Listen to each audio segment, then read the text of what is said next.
तो भाई आज हम मिलते हैं अपने एक राजा के साथ जो कि गढ़वाल का राजा है। कल हमने पढ़ा था ललित शाह।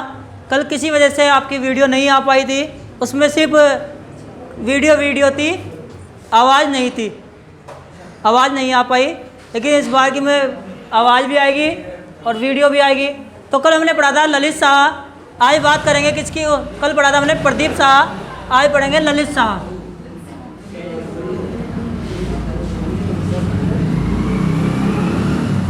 ललित शाह के बारे में बात करें तो इसका टाइम पीरियड है 1772 से 1780।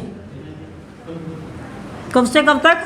1772 से 1780। इसके जो पिता हैं इसके प्रदीप शाह।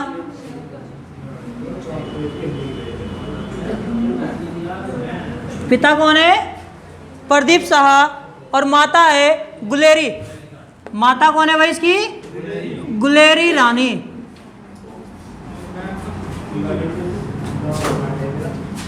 माता है इसकी गुलेरी रानी। बात की जाए इसके कि इसके समय में समकालीन शासक कौन रहा है?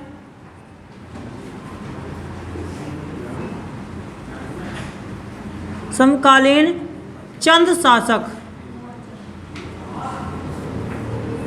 तो वो था मोहन चंद। कौन था भाई? मोहन चंद। इसके बारे में आगे पढ़ेंगे। मोहन चंद के साथ इसका युद्ध भी हुआ है। तो इसकी 4 संतान थी। कितनी संतान थी? 4 संतान थी। ललित शाह की 4 संतान थी और 3 पत्नियां थी। पत्नियां कितनी थी? 3 पत्नियां थी। एक क्यूठली, एक डोडियाली और एक थी आपकी कफलडा की कुमैया रानी। कौन सी? कुमैया। तो एक याद रखो कि एक कौन है? कयूठली रानी। कौन? कयूठली रानी। एक है डोडरियानी।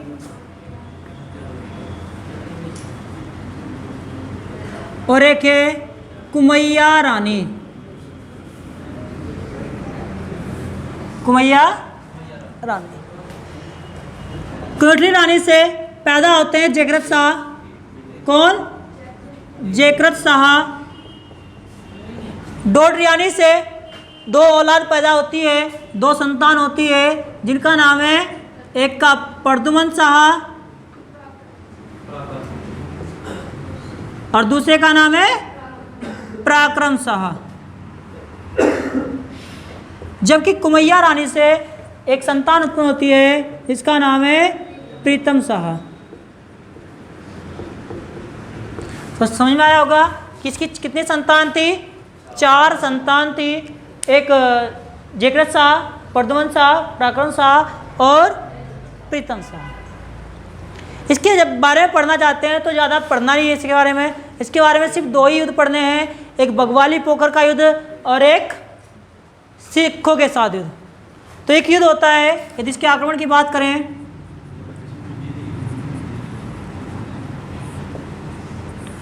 एक युद्ध होता है, पहला युद्ध होता है इसका सिखों के साथ। किसके साथ? सिखों के साथ। और कहाँ के सिख? हिमाचल प्रदेश के सिख। कहाँ के? हिमाचल प्रदेश, जिसे हम सिरमौर बोलते हैं। क्या बोलते हैं? सिरमौर। सिरमौर के सिखों के साथ इसका युद्ध होता है और इनसे क्या होता है? ये हार जाता है।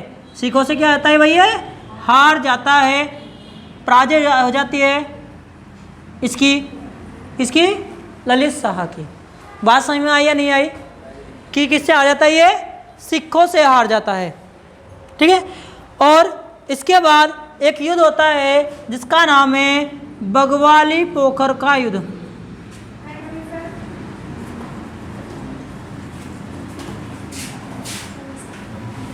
कौन सा युद्ध?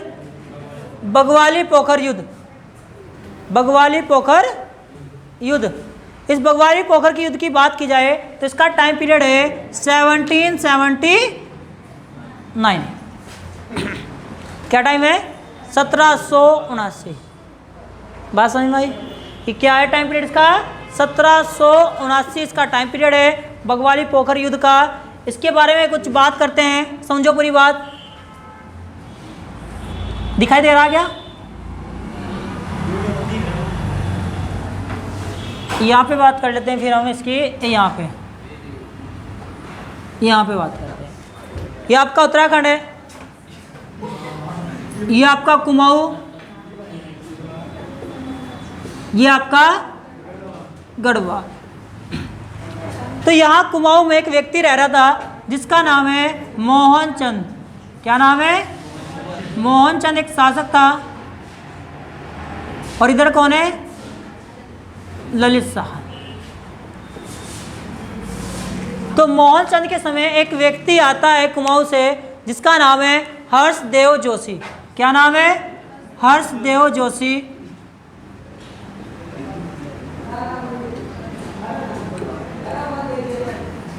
ये हर्षदेव जोशी ललित शाह के पास पहुंचता है और ललित शाह से कहता है कि सर एक काम करो, आपके 4 संतान हैं, आप इनमें से एक को गढ़वाल में बैठाओ और एक को कुमाऊं में बैठाओ, आप कुमाऊं में हमला बोल दो। तो इसकी बात सुनकर ललित शाह किस पर हमला कर देता है? मोहन चंद पर हमला कर देता है और मोहन चंद यहाँ से भाग जाता है। जब मोहन चंद यहाँ से भाग जाता है तो इस युद्ध में जो ललित शाह का बेटा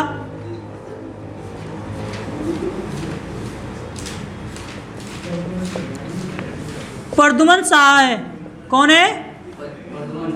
प्रद्युमन शाह है, ये गद्दी पर बैठा देता है और इसे गद्दी पर किस रूप में बैठा देता है? दीपचंद का दत्तक पुत्र। दीपचंद का दत्तक पुत्र, दत्तक मतलब गोद लिया हुआ पुत्र। दत्तक पुत्र मानकर इसे बैठा देता है कहाँ? कुमाऊं की गद्दी पर। अब एक क्वेश्चन उठता है भाई, क्वेश्चन क्या है? क्वेश्चन यह है कि जो सबसे बड़ा बेटा है जयकृत शाह, उसे कुमाऊं की गद्दी पर क्यों नहीं बैठा गया? जयकृत शाह को नहीं? कारण है इसका कि जयकृत शाह अपने पिता से नाराज रहता था, यानी उससे ज़्यादा उसका तालमेल नहीं बन पाता था, जबकि प्रद्युमन शाह का तालमेल अपने पिता के साथ सही बनता था। तो हर जगह जब ललित शाह जाता था तो प्रद्युमन शाह उसके साथ जाता था। तो तब जब ये युद्ध हुआ तब भी प्रद्युमन शाह इसी के साथ था और इसी कारण से इसे गद्दी पर बैठा दिया गया। लेकिन क्या हुआ, जब ये ललित शाह वापस गढ़वाल आ रहा था तो यहाँ एक गांव पड़ता है जिसका नाम है दुलडी गांव। कौन सा गांव? दुलडी गांव। इस दुलडी गांव में इसकी मलेरिया के कारण से हत्या हो गई। किस कारण से? मलेरिया के कारण से हत्या हो गई या मृत्यु हो गई, हत्या के तो कह नहीं सकते, मृत्यु हो गई।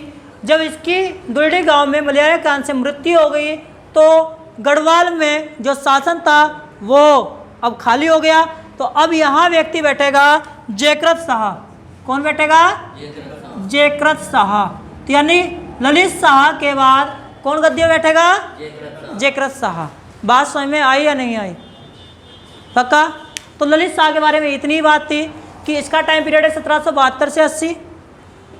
पिता प्रदीप शाह, रानी माता गुलेरी रानी है, चंद शासक था मोहन चंद और 3 पत्नियां थी, क्यूठुली, डोडरियानी और कुमैया। क्यूठुली से जयकृत शाह पैदा होता है, डोडरियानी से प्रद्युमन शाह और पराक्रम शाह और कुमैया से प्रीतम शाह पैदा होते हैं। यदि बात की जाए इनके आक्रमण की तो आक्रमण सिर्फ 2 ही हुए हैं इनके समय में। एक तो सिखों का आक्रमण हुआ था और एक हुआ था बगवाली पोखर का युद्ध। सिखों के आक्रमण में ललित शाह हार जाते हैं। उसके बाद एक युद्ध होता है जिसका नाम है बगवाली पोखर का युद्ध, जो कि 1779 में हुआ था। मोस्ट इम्पोर्टेंट टाइम है ये, क्वेश्चन आया हुआ भी है कि बगवाली पोखर का युद्ध कब हुआ था? तो 1779 में हुआ था। कब हुआ था भैया? 1779 में हुआ था बगवाली पोखर का युद्ध। बात समझ में आई? इस युद्ध के बाद मोहनचंद हार जाता है और ललित शाह गद्दी पर बैठाता है किसे? प्रद्युमन शाह को। लेकिन जैसे ही वापस आता है तो दुलडी गांव में क्या हो जाती है? इसकी मलेरिया कारण से मृत्यु हो जाती है, जिस कारण से गढ़वाल में कौन राजा बन जाता है? जयकृत शाह। यानी इसके बाद हम किसे पढ़ेंगे? जयकृत शाह को। समझ में आ गया होगा भाई? ठीक है, फिर आगे चलते हैं, जयकृत शाह के बारे में पढ़ते हैं।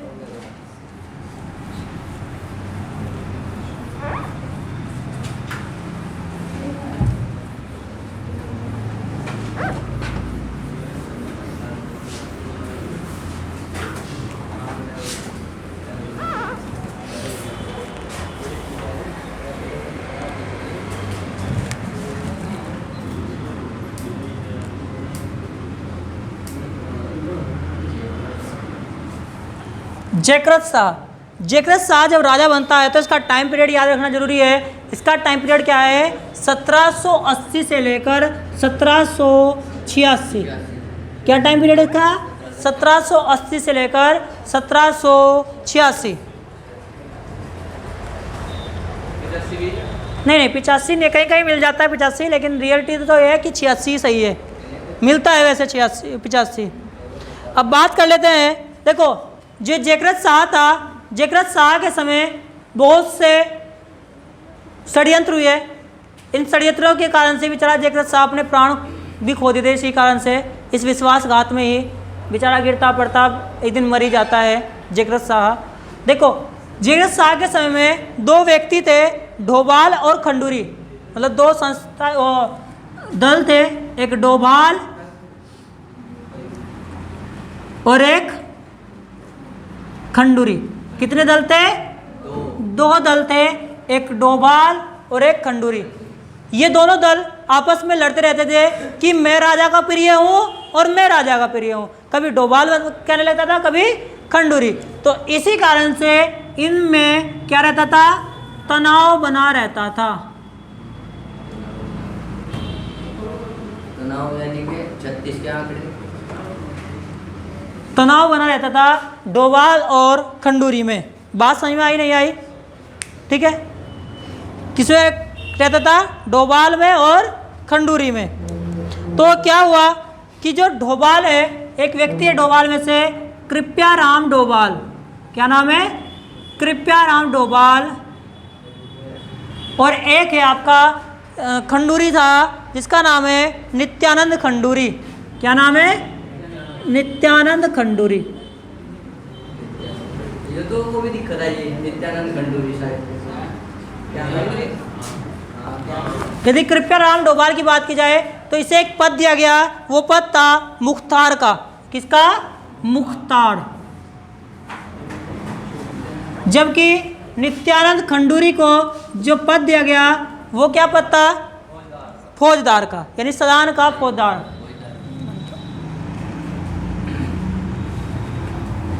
सलान का फौजदार बनाया गया था इसे। क्या बनाया गया था? सलान का फौजदार बनाया गया था। और इसी टाइम में मैंने क्या कहा था अभी कि जयकृत शाह बेचारा इन्हीं काम में तनाव में मर जाता है। इसी टाइम में एक व्यक्ति है जिसका नाम है जोशी, कृप्याराम जोशी भी बोल सकते हैं इसे, लेकिन वैसे नॉर्मल क्या कहते हैं कि जोशी जो लोग थे उन्होंने भी यहाँ के शासन में हस्तक्षेप करना शुरू कर दिया गया था। तो लिख सकते हैं हम कि जोशियों ने भी हस्तक्षेप करना शुरू कर दिया था।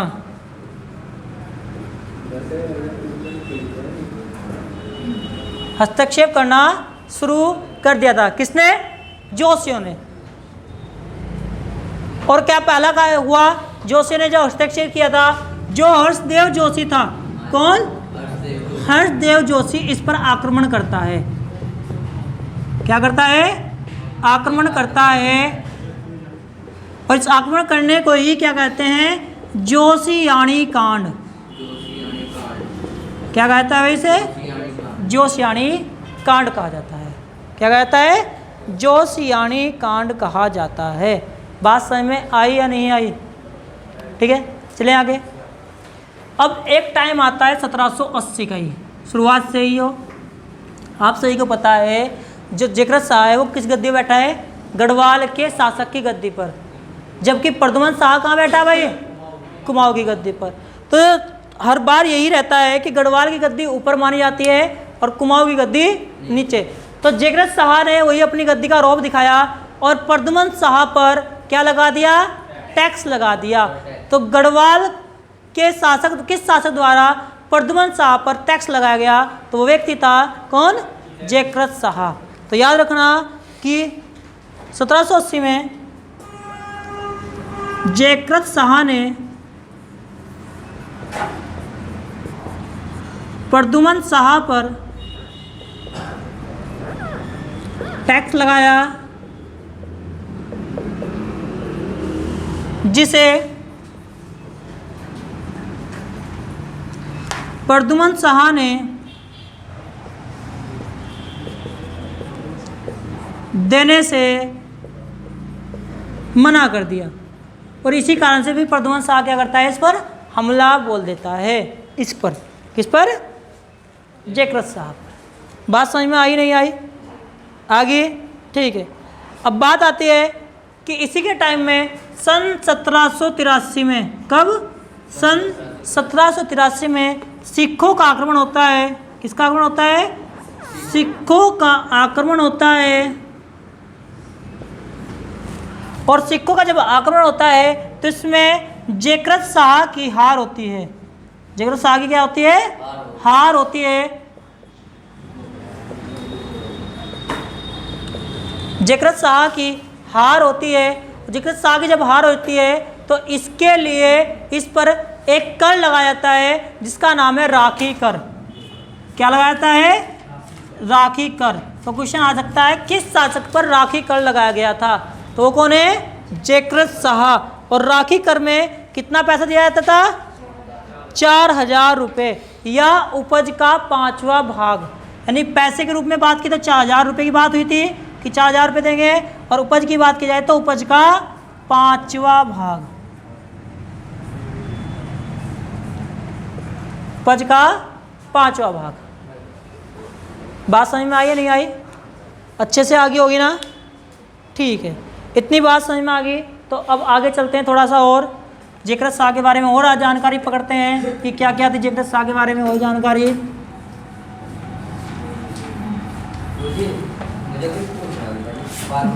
जयकृत शाह के बारे में जानकारी जब लेंगे तो जयकृत शाह के बारे में एक व्यक्ति आता है जो घमंड सिंह था। क्या था? घमंड सिंह।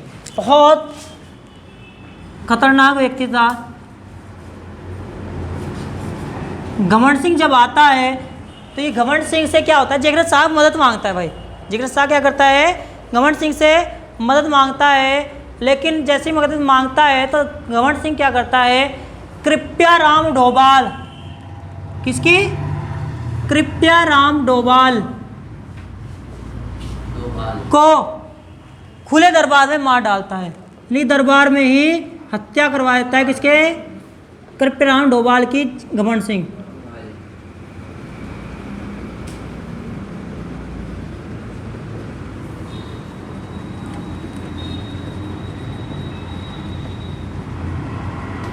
हत्या करवा देता है या कर देता है। इतनी बात समझ में आई नहीं आई? आगे ना। इसी के बाद एक युद्ध होता है जिसका नाम है कपरोली युद्ध। क्या नाम है? कपरोली युद्ध। क्या नाम है? कपरोली युद्ध, जो कि सन 1785 में हुआ था। कब हुआ था भाई? 1785। कब हुआ था? सन 1785 में हुआ था, जिसका नाम है कपरोली युद्ध। बात समझ में आई या नहीं आई? अब ये कपरोली युद्ध में है कौन कौन व्यक्ति था, याद रखना। कपरोली युद्ध में एक तो जगत प्रकाश था। अभी जगत प्रकाश कौन आया यहाँ से? ध्यान रखना, जब जगत प्रकाश एक ऐसा व्यक्ति है जो कि सिरमौर शासक है, और ये जब आया था जब जयकृत शाह ने इससे मदद मांगी। तो जयकृत प्रकाश सिरमौर का शासक था।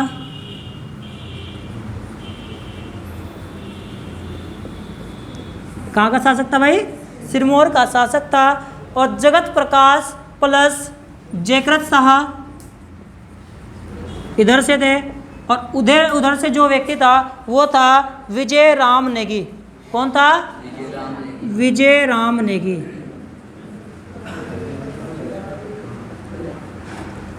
प्लस पराक्रम साहा। कौन? पराक्रम साहा। और इस युद्ध में क्या होता है, देखो इस युद्ध का रिजल्ट क्या निकलता है। इस युद्ध के रिजल्ट में होता है कि विजय राम नेगी मारा जाता है। विजय राम नेगी मारा जाता है और साथ साथ में जगत प्रकाश घमंड सिंह को भी मार देता है।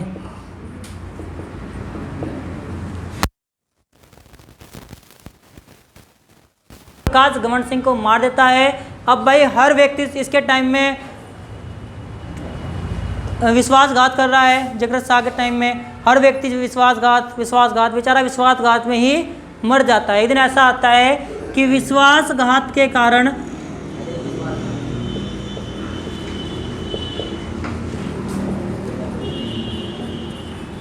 जयकृत शाह रघुनाथ मंदिर में, कहाँ? रघुनाथ मंदिर में जयकृत शाह की, लिखना जयकृत शाह की रघुनाथ मंदिर में मृत्यु हो जाती है। मृत्यु हो जाती है। और जब मृत्यु होती है तो इसकी पत्नी जो होती है वो भी सती हो जाती है। कितनी रानियाँ थी इसकी? 4 रानियाँ सती होती है। कितनी? 4 रानियाँ सती होती है। और जब 4 रानियाँ सती होती हैं तो श्राप देती है किसे? प्रद्युमन शाह और पराक्रम शाह को श्राप दिया जाता है। प्रद्युमन शाह व पराक्रम शाह को। और इसके श्राप के बाद से ही गढ़वाल के शासक प्रद्युमन शाह का भी विनाश होना शुरू हो जाता है, जिसे हम आगे पढ़ेंगे, कल पढ़ेंगे। तो लास्ट यही था कि श्राप दिया जाता है। अच्छा, एक क्वेश्चन पढ़ा था हमने कि रानी सती, ये क्या है? सती हो जाती है 4 रानियाँ। गढ़वाल शासक में 3 बार मैंने आपको सती का बता दिया। पहला उल्लेख मिला था कप्पू चौहान के साथ, फिर दूसरा उल्लेख मिला श्याम शाह के साथ, श्याम शाह की 60 रानियाँ सती हुई थी। और तीसरा उल्लेख है कि जगरत शाह की 4 रानियाँ सती हुई थी। बात समझ में आई या नहीं आई? अच्छे से आगे होगी। अब कल बात करेंगे जगरत शाह के बाद शासक बनता है कौन? प्रद्युमन शाह। तो कल मिलते हैं, कल मिलेंगे आपको प्रद्युमन शाह के साथ, जो कि कौन है? जगरत शाह का छोटा भाई, जो कि कुमाऊं में शासन कर रहा था। एक ऐसा शासक जो कुमाऊं और गढ़वाल में दोनों में शासन करता है। लगभग किसी बुक में 3 महीने बताया गया है और किसी बुक में 3 साल बताया गया है। बात समझ में आई? तो भैया कल मिलते हैं। अब मिलेंगे थोड़ी देर में हिंदी के साथ, ठीक है?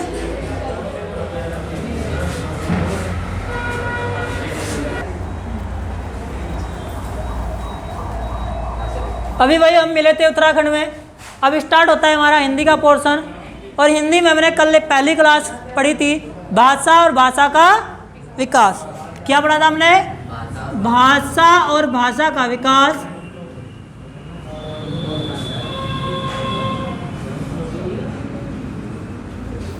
इसी से दोबारा से पढ़ें तो 1-2 मिनट में रिवीजन ले लेते हैं कि भाषा और भाषा का विकास क्या होता है। देखो, भाषा जो होती है वो भास धातु से बनी है। किस धातु से? भास धातु से। भास का अर्थ है कहना या बोलना, यानी कि भाषा वह साधन है जिसके द्वारा हम अपने मन के विचारों का आदान प्रदान करते हैं। समझ में आए? कि भाषा वह साधन है जिसके द्वारा हम अपने मन के विचारों का आदान प्रदान करते हैं। भाषा 2 प्रकार की होती है, लिखित भाषा, मौखिक भाषा।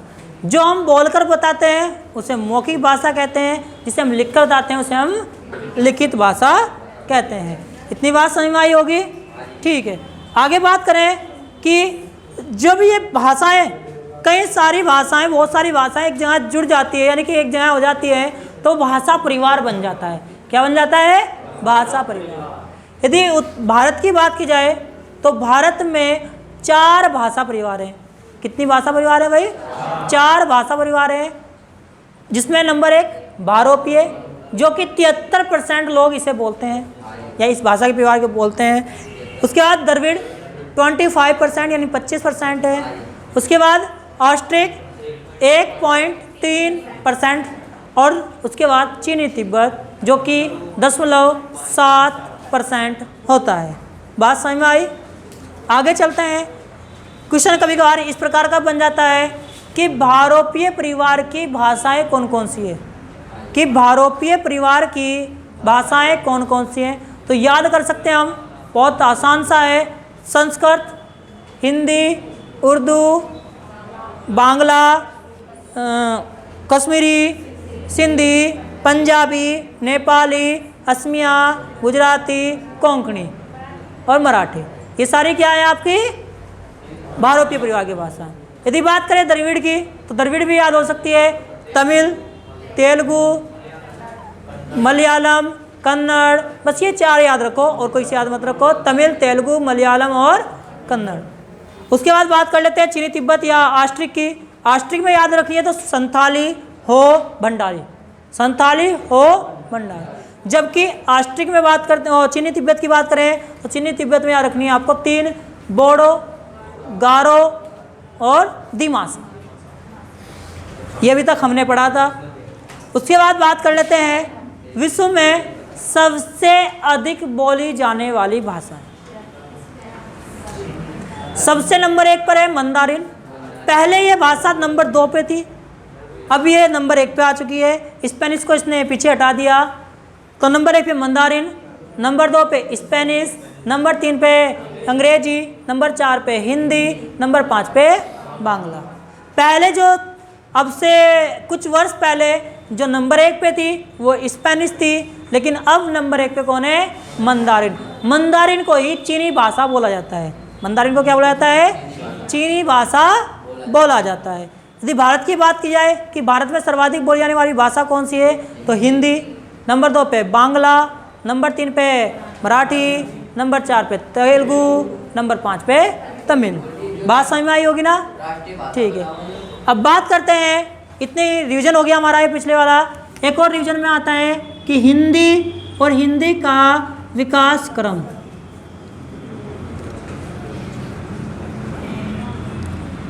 ये तो सभी को पता होगा कि हिंदी का नाम कैसे हिंदी पड़ा। मैंने आपको सारा बता रखा है कि हिंदी का नाम कैसे हिंदी पड़ा।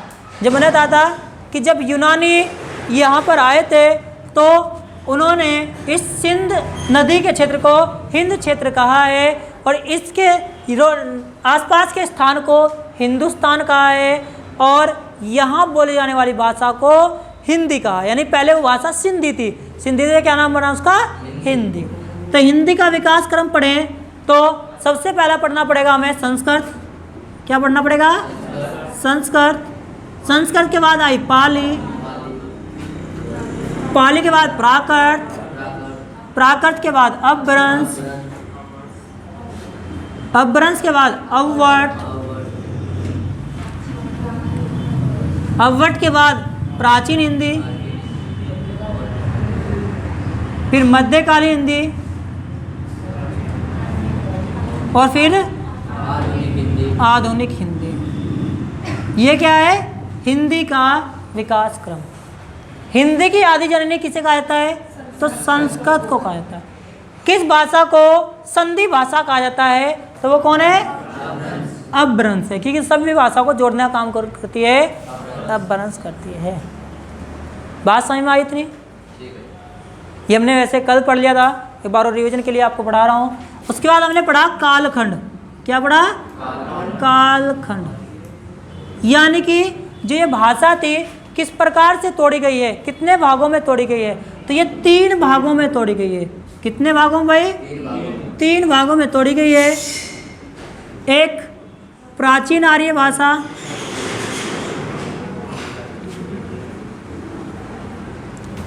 एक मध्यकालीन आर्य भाषा,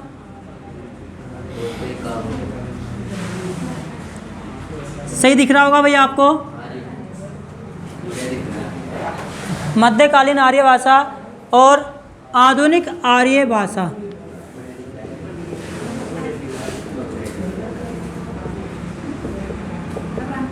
आधुनिक आर्य भाषा। यदि बात की जाए इसकी कि प्राचीन आर्य भाषा का टाइम पीरियड क्या है, तो इसका टाइम पीरियड है 1500 ईस्वी पूर्व से 500 ईसा पूर्व तक।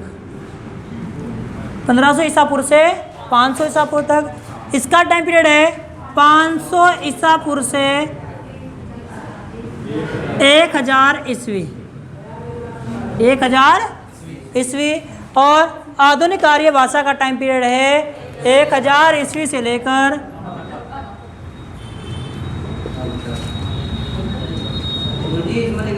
अब तक। अब पढ़े आगे कैसे कैसे इन्हें भी अलग अलग भागों में तोड़ा गया है। तो प्राचीन आर्य भाषा को तोड़ा गया भाई 2 भागों में। कितने भागों में? 2। एक वैदिक संस्कृत, इसका टाइम पीरियड है 1500 से लेकर 1000 ईसा पूर्व तक।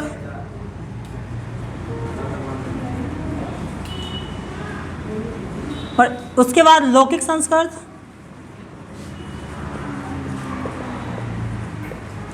जिसका टाइम पीरियड है 1000 ईसा पूर्व से लेकर 500 ईसा पूर्व तक। 500 ईसा पूर्व। इसे कितने भागों में तोड़ा गया है? तो इसे 4 भागों में तोड़ा गया है।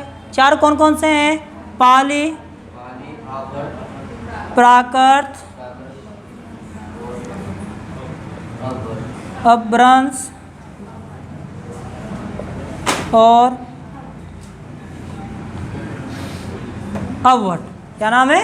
अवट। कितने कितने भागों में तोड़ा गया? देखो, पाली को तोड़ा गया भाई कितने, मतलब टाइम पीरियड क्या है? तो इसका टाइम पीरियड है 500 ईसा पूर्व से लेकर 1 ईस्वी। 1 ईस्वी। प्राकृत का टाइम पीरियड कितना है? 1 ईस्वी से लेकर 500 ईस्वी।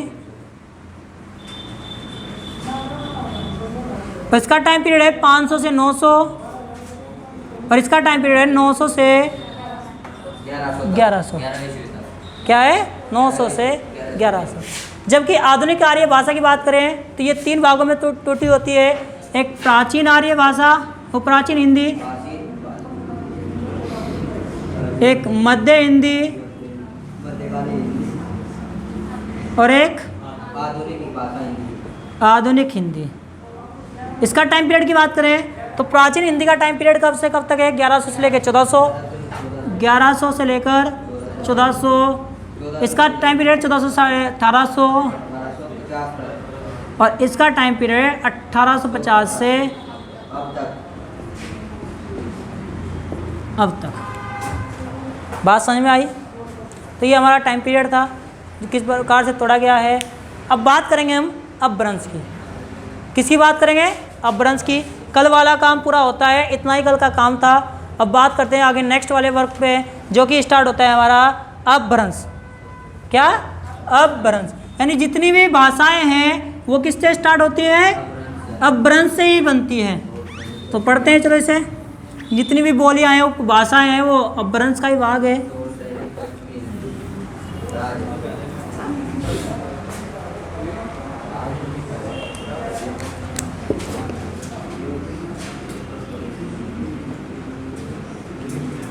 अपभ्रंश।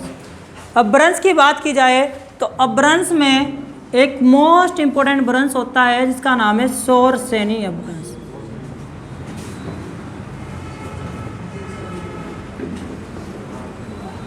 क्या नाम है? सौर श्रेणी अपभ्रंश।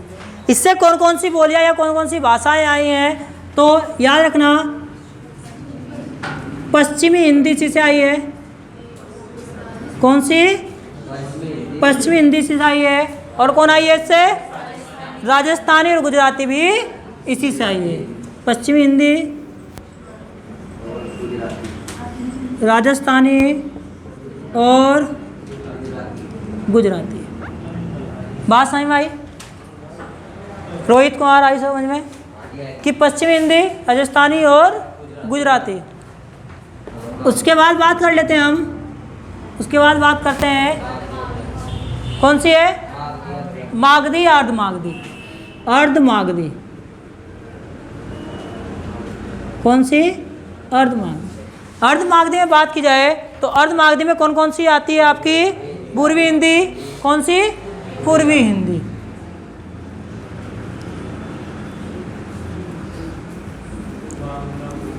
पूर्वी हिंदी। उसके बाद बात करते हैं मागधी की। मागधी, तो मागधी में कौन आती है? बिहारी, बांग्ला, उड़िया और असमिया। उसके बाद हम बात करते हैं खस की। तो खस में दो कैसी आती है? पहाड़ी हिंदी आती है। कैसी आती है? पहाड़ी हिंदी।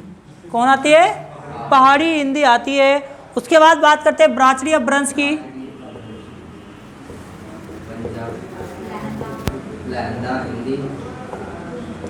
ब्राह्मणी अपभ्रंश की बात की जाए तो पंजाबी और लहंदा हिंदी। कौन सी? लहंदा हिंदी। उसके बाद लास्ट करते हैं महाराष्ट्रीय अपभ्रंश। तो इसमें सिर्फ एक ही है जिसका नाम है मराठी। इतनी बात समझ में आई? सभी के समझ में आई होगी अच्छे से कि भाई शौरसेनी अपभ्रंश है पश्चिमी हिंदी, राजस्थानी, गुजराती। कोई अर्धमागधी में पूर्वी हिंदी, मागधी में बिहारी, बांग्ला, उड़िया, असमिया। जबकि खस में है पहाड़ी हिंदी, ब्राह्मणी में है पंजाबी हिंदी और लहंदा हिंदी, जबकि महाराष्ट्री में है आपकी मराठी। यहाँ तक का कोई डाउट है तो क्या होगा बताओ? कोई डाउट है किसी का? Time time time. इतनी बात समझ में आ गई क्या? चले आगे। अब बात कर लेते। देखो शौरसेनी अपभ्रंश में जैसे पश्चिमी हिंदी है, पश्चिमी हिंदी में कौन कौन सी बोलियां आती हैं? पश्चिमी हिंदी की कौन कौन सी बोलियां हैं? पहले से नोट कर लो, जिसे नोट करना है भाई। स्क्रीनशॉट लेना है तो स्क्रीनशॉट ले लो।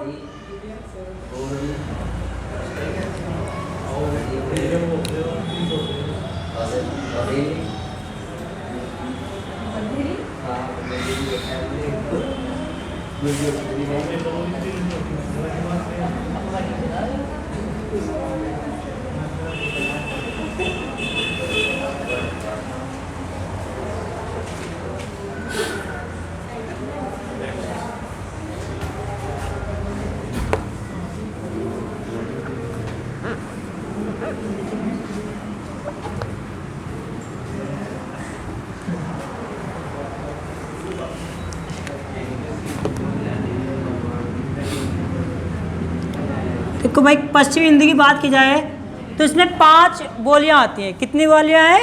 5। कैसे याद करेंगे? कोई बड़ी बात नहीं है, छोटा सा याद रखना है। कब कब हरियाली, कब कब हरियाली, ऐसे याद रख सकते हो आप। कब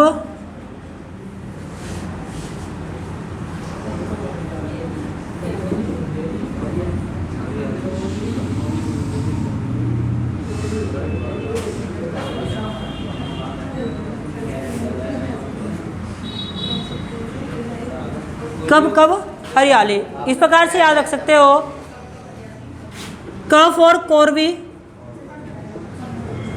क फॉर कौरवी, जिसे क्या कहते हैं? खड़ी बोली भी बोला जाता है। जिसे क्या बोलते हैं भाई? खड़ी बोली भी बोला जाता है। फिर इसके बाद बुंदेली, उसके बाद कन्नौजी, उसके बाद ब्रजभाषा और उसके बाद है आपकी हरियाणवी।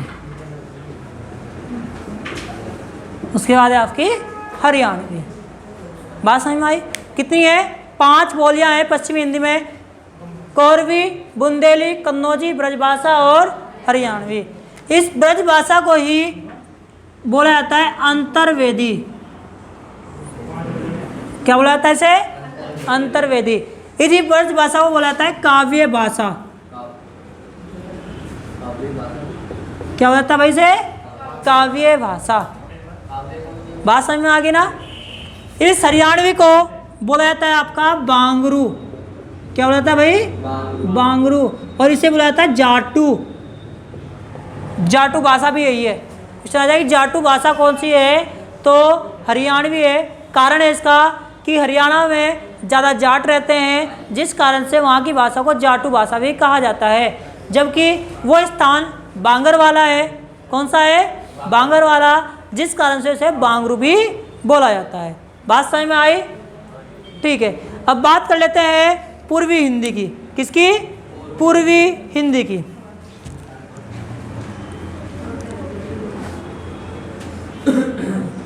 पूर्वी हिंदी के लिए 3 याद रखनी पड़ेगी, ए बी सी। कौन कौन सी? A B C. A B C. A for Awadhi, B for Bagheli, और C for Chhattisgarhi. C for Chhattisgarhi. यह है पूर्वी हिंदी। बात समझ में आई? चलो आगे। उसके बाद आपको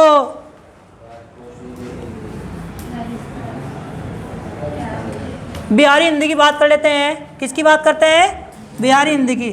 सही दिखाई दे रहा होगा भाई यहाँ पे? सही दिखाई दे रहा होगा ना? बिहारी हिंदी। बिहारी हिंदी की बात की जाए तो इसमें 3 भाषाएं हैं। कितनी बोलियां हैं? भाषा ही नहीं बोल सकते, 3 बोलियां हैं। कौन कौन सी है?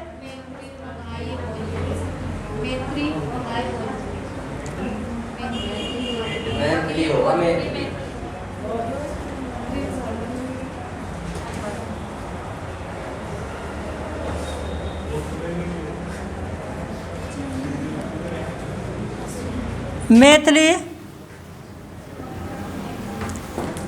भोजपुरी और मगही।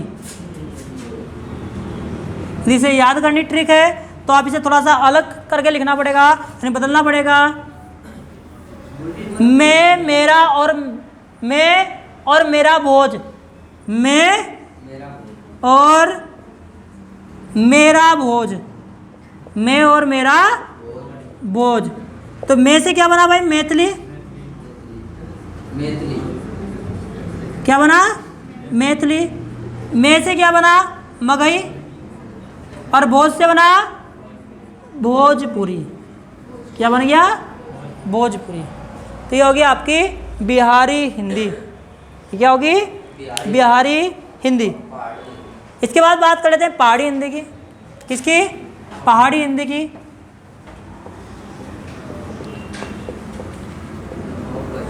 तो पहाड़ी हिंदी के लिए आपको 2 ही याद रखनी पड़ेगी, एक कुमाऊनी हिंदी और एक गढ़वाली हिंदी।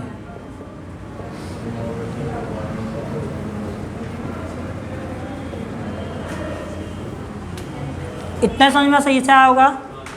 इसे रब कर दूं ऊपर वाले को। जिसे स्क्रीनशॉट लेना होगा स्क्रीनशॉट ले लेना।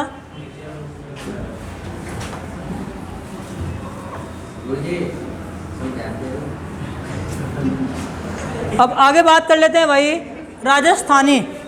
क्या? राजस्थानी। तो राजस्थानी में आपको 4 भाषाएं याद, 4 बोलियां याद रखनी है। कितनी? 4 बोलियां याद रखनी है। और इसे डायरेक्शन वाइज याद रखनी है। किसके? डायरेक्शन वाइज याद रखनी है आपको। जैसे कि पूर्व, पश्चिम,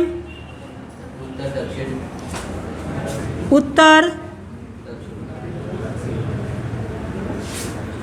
दक्षिण। पूर्व, पश्चिम, उत्तर, दक्षिण। अब बात करते हैं पूर्व में कौन सी है? तो जयपुर। कौन सी है? जयपुर। यानी कुछ ना सकता है पूर्वी हिंदी, पूर्वी राजस्थानी हिंदी किसे कहते हैं? तो जयपुरी है। और इसे ही क्या कहता है? ढूंढानी। इसे ही कहा जाता है ढूंढानी। क्या कहता है इसे? ढूंढानी। जबकि पश्चिम की बात की जाए तो मारवाड़ी। आज मारवाड़ी राजस्थान। क्या है? मारवाड़ी। जबकि उत्तरी की बात की जाए तो आपकी मेवाती, और दक्षिण की बात की जाए तो मालवी। क्या भाई? मालवी। तो 4 बोलियां होगी, जयपुरी, मारवाड़ी, मेवाती और मालवी। ये भी आपके अच्छे से याद होंगी। अभी आपका ये वाला पोर्शन खत्म होता है, कल जो स्टार्ट होगा वो होगा आपका हिंदी भाषा में, यानी हिंदी भाषा का संविधान में क्या उल्लेख है। क्या याद करना है आपको कल से? हिंदी भाषा का संविधान में क्या उल्लेख है। अब मिलेंगे कल हिंदी के साथ।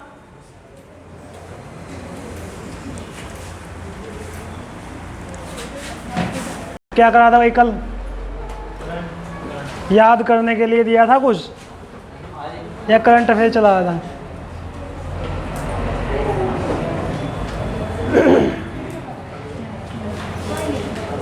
भाई एक तो एसएससी जीडी का फॉर्म करा दो जिन लोगों की हाइट है, लड़कों की 170 है और लड़कियों की 152 है शायद, तो फॉर्म सबमिट करा दो एसएससी जीडी वाला। 52 है 57 है? 52 है।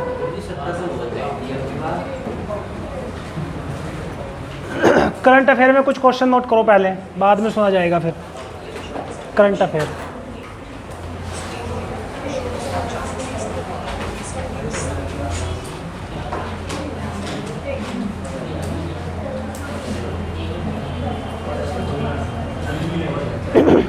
भाई हम करंट अफेयर जो स्टार्ट करेंगे वो जनवरी से लेके अक्टूबर तक की पढ़ेंगे हम 2022, क्योंकि कोई भी एग्ज़ाम होता है तो पिछले लगभग 8 से 10 महीने का करंट अफेयर पूछा जाता है। तो आज हम जनवरी से स्टार्ट कर रहे हैं, जनवरी 22 से। लिखिए, हाल ही में आईसीसी के द्वारा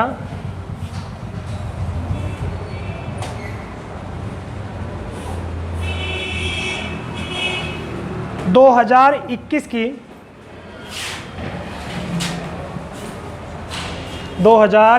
की विश्व की सर्वश्रेष्ठ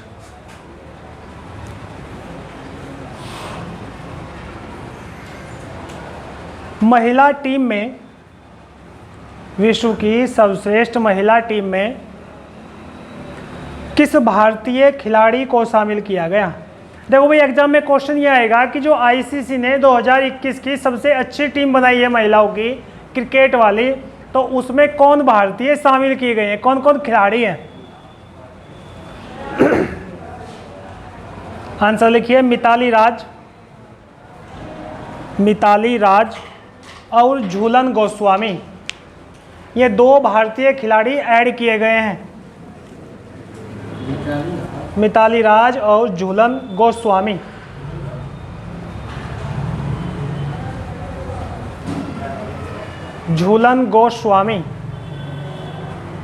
नेक्स्ट है, जापान के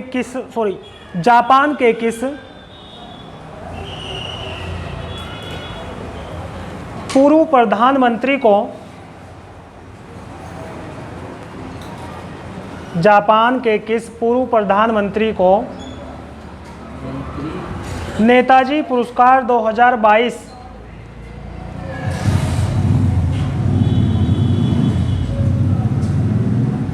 से सम्मानित किया गया।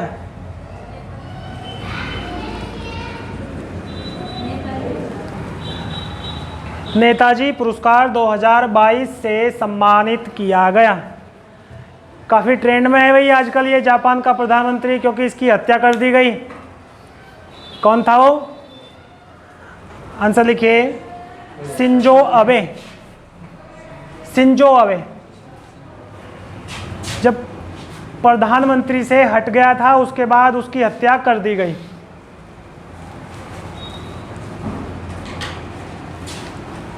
नेक्स्ट लिखो, भारत के प्रधानमंत्री नरेंद्र मोदी ने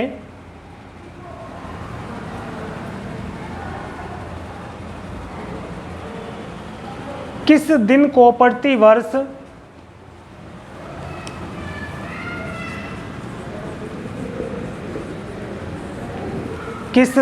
प्रतिवर्ष राष्ट्रीय स्टार्टअप दिवस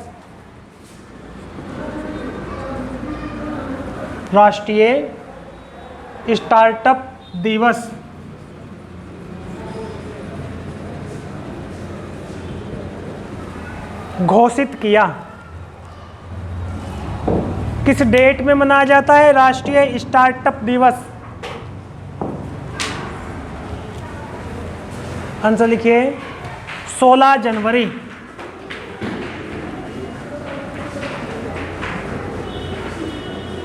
एग्जाम में क्वेश्चन ऐसे भी आ सकता है कि 16 जनवरी को कौन सा दिवस मनाया जाता है।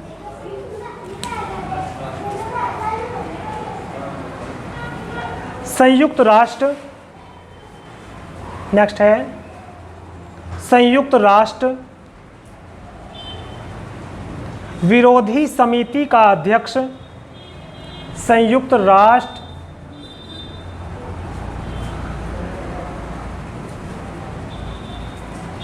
विरोधी समिति का अध्यक्ष किसे नियुक्त किया गया? ये एक समिति है जो आतंकवाद के खिलाफ आवाज उठाती है। आंसर लिखिए टी.एस. तिरुमूर्ति। टी.एस. तिरुमूर्ति भारत का है ये। टी.एस. तिरुमूर्ति। फिलीपींस देश में, नेक्स्ट है फिलीपींस देश में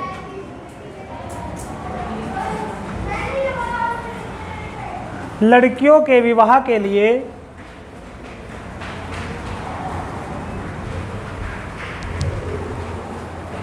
कितने वर्ष की आयु को निर्धारित किया? तभी जनवरी 2022 में एक कानून लाया गया था कि फिलीपींस में जिस लड़की की एज 18 साल से कम होगी उसकी शादी गैर कानूनी है। तो लड़कियों के लिए जो आयु निर्धारित की गई है वो 18 वर्ष की गई है फिलीपींस में। और फिलीपींस की राजधानी कहाँ पे है? मनीला। और कौन सा मुख्यालय है वहाँ पे मनीला में? एडीबी का मुख्यालय है वहाँ पे। एशियाई डेवलपमेंट बैंक, जिसको बोलते हैं एशियाई विकास बैंक, इसका हेडक्वार्टर भी मनीला में ही है। और अंतर्राष्ट्रीय चावल अनुसंधान संस्थान भी मनीला में ही है।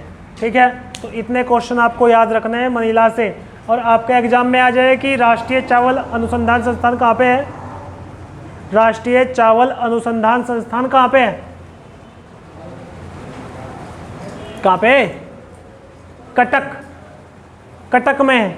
और जो चावल होता है, जो चावल की पॉलिश है, उसमें सबसे अधिक कौन सा विटामिन होता है?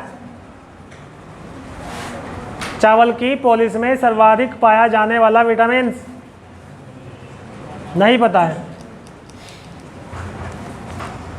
बी होता है, उसमें B1 सबसे अधिक होता है। लिखिए हाल ही में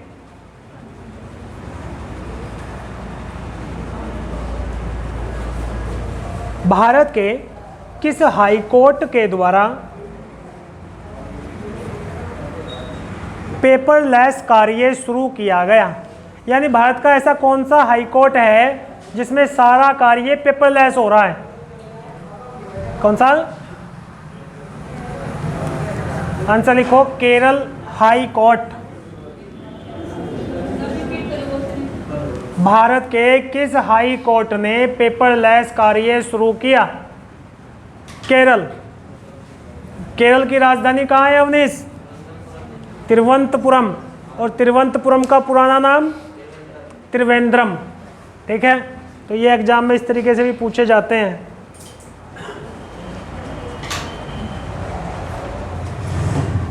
हाल ही में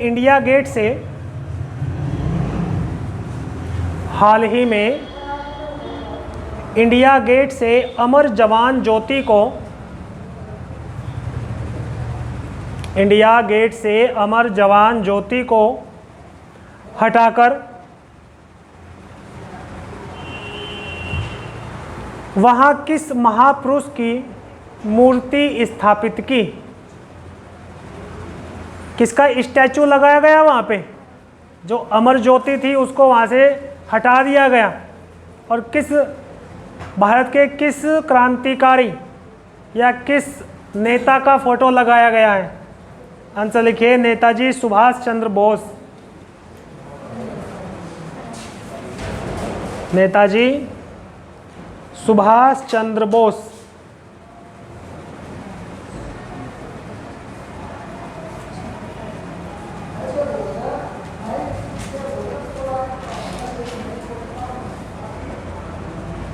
एयर इंडिया का नेक्स्ट है, एयर इंडिया का नया प्रमुख किसे नियुक्त किया गया? Air India.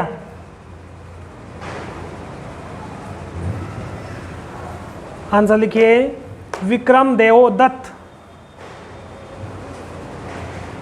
विक्रम देवदत्त।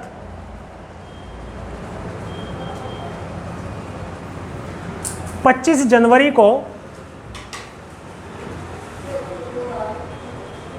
25 जनवरी को प्रतिवर्ष कौन सा दिवस मनाया जाता है? कौन कौन से दिवस होते हैं भाई 25 जनवरी? मैंने आपको पूरी डिटेल लिखाई थी इसकी। 25 जनवरी में कौन सा दिवस? आंसर लिखिए, राष्ट्रीय मतदाता दिवस और राष्ट्रीय पर्यटन दिवस।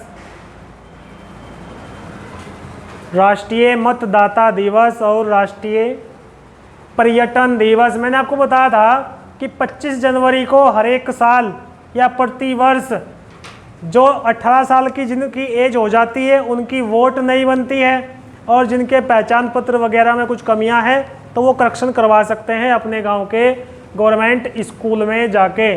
जो BLO होता है वो करेक्शन करता है। हर एक साल 25 जनवरी को ये कार्यक्रम चलता है। और 25 जनवरी में पर्यटन दिवस भी मनाया जाता है। और 26 जनवरी में कौन सा दिवस मनाया जाता है? नींद आ रही है तुझे? हैं? पता कौन सा दिवस मनाते हैं 26 जनवरी में? कौन सा दिवस, कौन सा मनाते हैं भाई? रिपब्लिक डे, लोकतंत्र या गणतंत्र? हैं? गणतंत्र हुआ था भारत 25 जनवरी को या 26 जनवरी को, सॉरी 26 जनवरी को। लिखो भाई नेक्स्ट।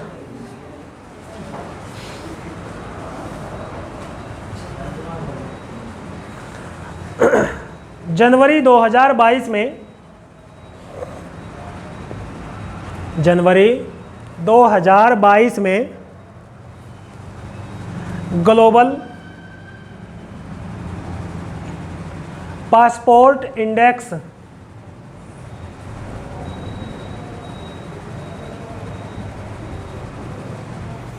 में पाकिस्तान किस स्थान पर रहा?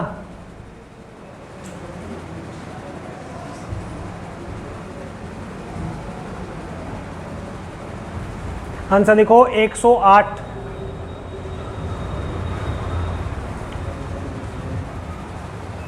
भारत में पढ़े भारत अभियान, पढ़े भारत अभियान किस मंत्रालय के द्वारा शुरू किया गया?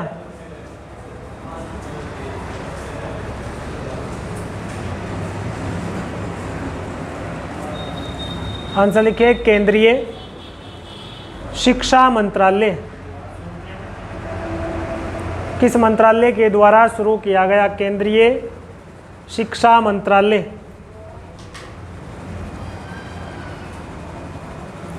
जनवरी 2022 नेक्स्ट है। जनवरी 2022 में किस भारतीय टेनिस खिलाड़ी ने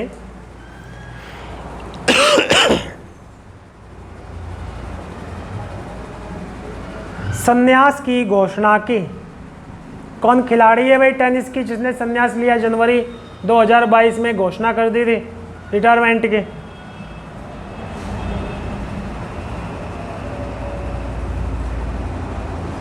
सानिया मिर्जा।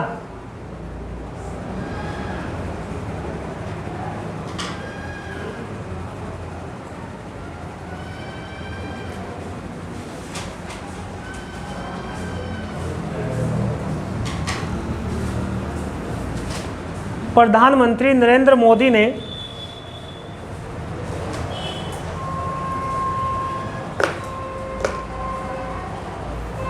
हर साल 26 दिसंबर को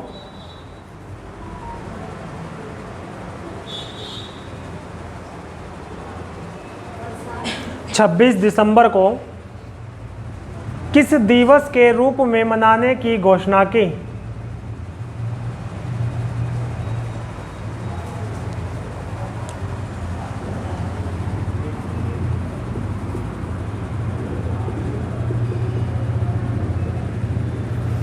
वीर बाल दिवस।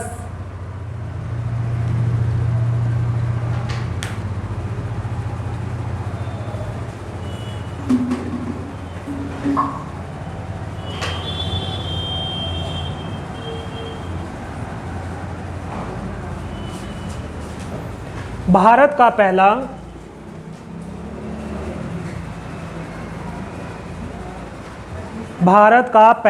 एलपीजी युक्त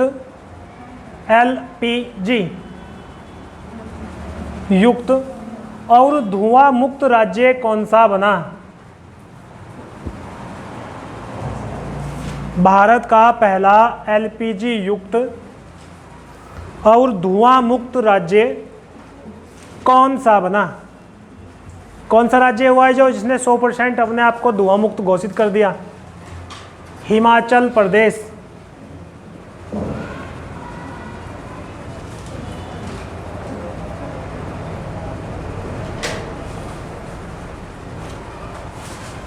हिमाचल प्रदेश।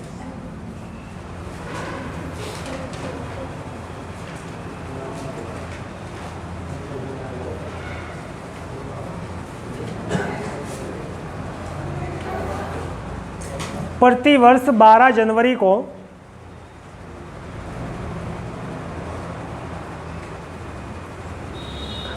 कौन सा दिवस मनाया जाता है? कौन सा दिवस मनाते हैं भाई 12 जनवरी को प्रत्येक साल? राष्ट्रीय युवा दिवस।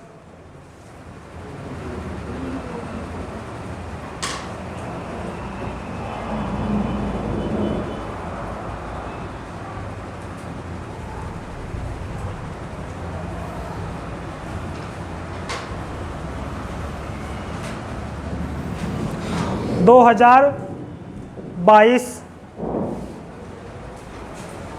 में जारी की गई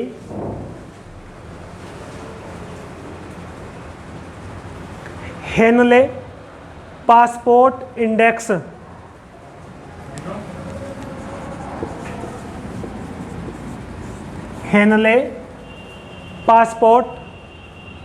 इंडेक्स में भारत किस स्थान पर रहा?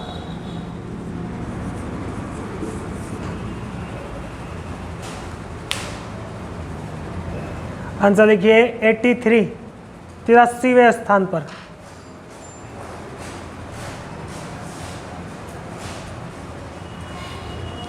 प्रधानमंत्री मोदी के द्वारा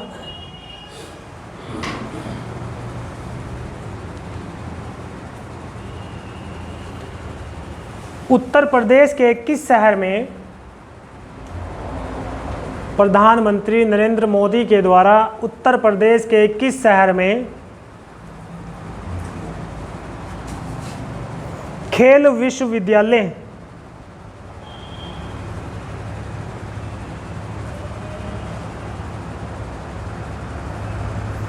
की आधारशिला रखी गई? इसको नाम दिया गया है मेजर ध्यानचंद खेल विश्वविद्यालय। कहाँ पे स्थापित हुआ? आंसर लिखिए मेरठ में हुआ है।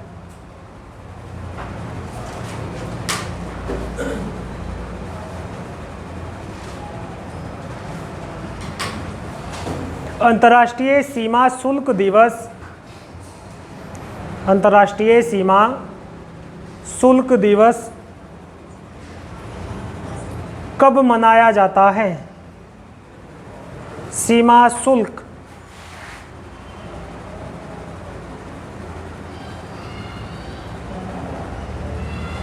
26 जनवरी, 26 जनवरी को मनाया जाता है। ठीक है भाई।